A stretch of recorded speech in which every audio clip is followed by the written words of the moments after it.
Well, you all know, I had some notes, but Rachel gave me bullet points, but I lost it somewhere. But it doesn't matter. You all know why we're here. So the main thing is to keep the pressure on tomorrow when this place closes. That's so important because the staff will be cut in half, and trying to feed, for example, 41 belugas in 3 tanks is pretty much impossible with any care. And I want to introduce you to Duke.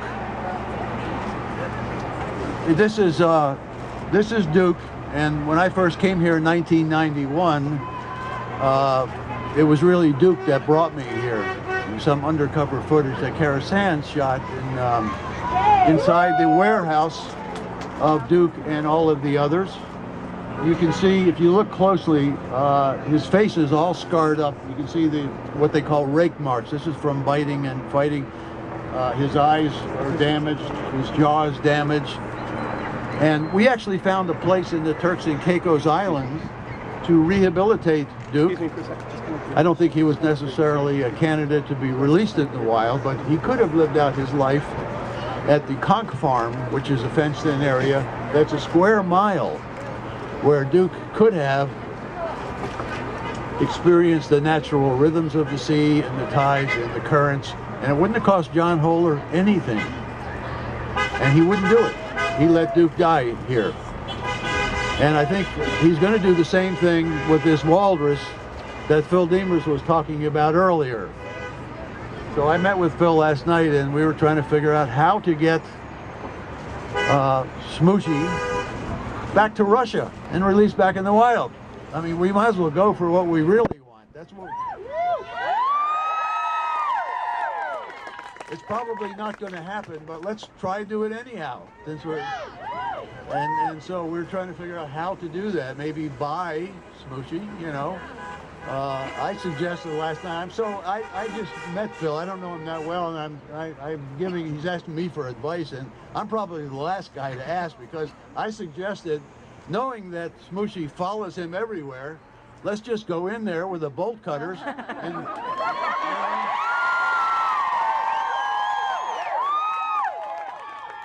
and park your truck outside and put him in the back of the pickup truck and take him home with you and lock the door.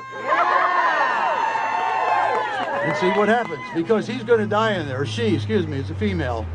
But she could go back to Russia and be rehabilitated and released back into the wild, and that's what we should be looking at. So my fear is that another recovering dolphin trainer here. So we don't know what's going to happen, but the important thing is to keep that issue alive after tomorrow. After tomorrow, John Holer, Marineland, the media will go away. They know that. They know that the public has a very short attention span, and this will all blow over. So it's important that we keep this alive. And how do we do that? Contact your legislatures. And if you want more information, go to the website. The information is there at marinelandanimal.org or .com. marinelandanimal.com. It'll be updated. It'll tell you what to do and get your friends to go there, and let's keep this issue alive. Otherwise, it's going to die. There's no question about it. Just like Smoochy, it's probably going to die. But let's try to get Smoochy back to Russia, or at least into Phil's garage.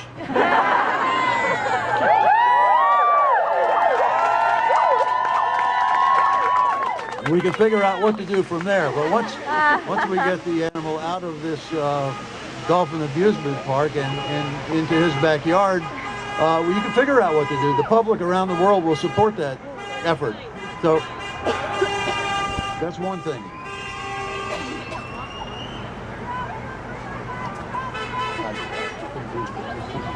Well, you can tell me if I leave anything out. Just so, by the way, a lot of people ask me about Japan, because I just came from the Cove.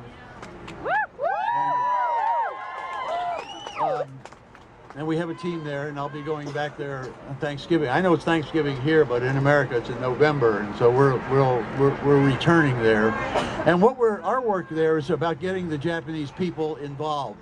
working with the Japanese people. We have about 9 Japanese people there now who are our co-monitors.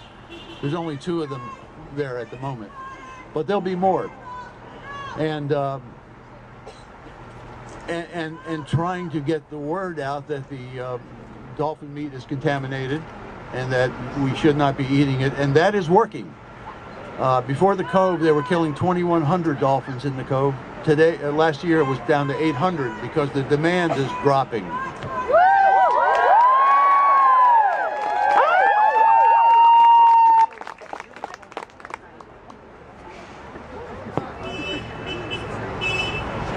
Check, check.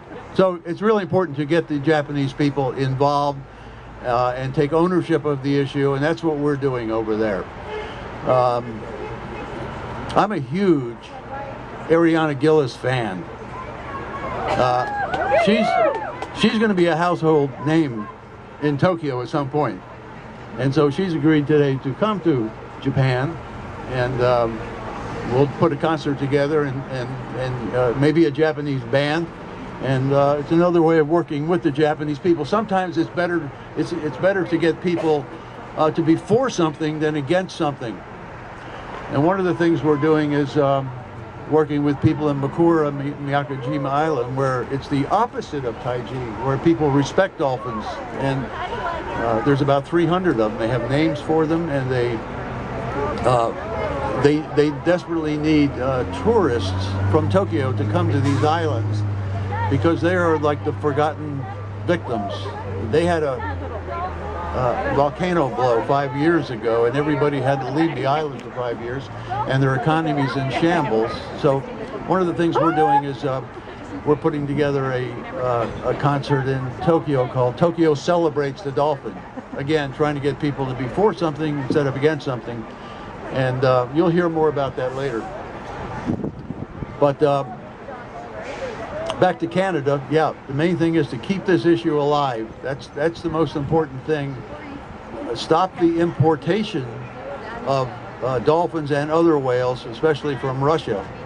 And in fact, when I leave here, that's where I'm going, to Washington, to try and stop the importation of 18 belugas. Yes, sir. Is there any effect on the dolphins from Fukushima radiation? Is that a concern for you that dolphins are being irradiated by Fukushima? Well, I was in Fukushima recently, and we brought some water and rice to people who are living in these little steel boxes there. And I probably did get radiated, but it takes 30 years to get cancer. And I'm 73 next week, so I'm okay. I worry about Tim and some of my other colleagues who are younger than me that were there. We've been testing meat in Taiji. That's part of our work, is to buy the Gondo meat and test it. We haven't found any radiation. We find mercury, methyl mercury, and PCBs in the meat, but not any radiation. If we could find it, that would be a huge, huge deal. We'd hold a press conference and it would cut off the demand immediately. But we haven't found any. Not yet. Not yet. It doesn't mean it's not there. The dolphin meat we tested. The pilot whales that are coming to the cove are coming from the south, but we've tested whale meat from further north of Fukushima, Iwate, and we have not found any radiation so far. But what else, Rachel? I'm doing great. Okay. Let's see. What else? Yeah. Well, how about some questions here? Maybe somebody. What can you do about Kiska? Same.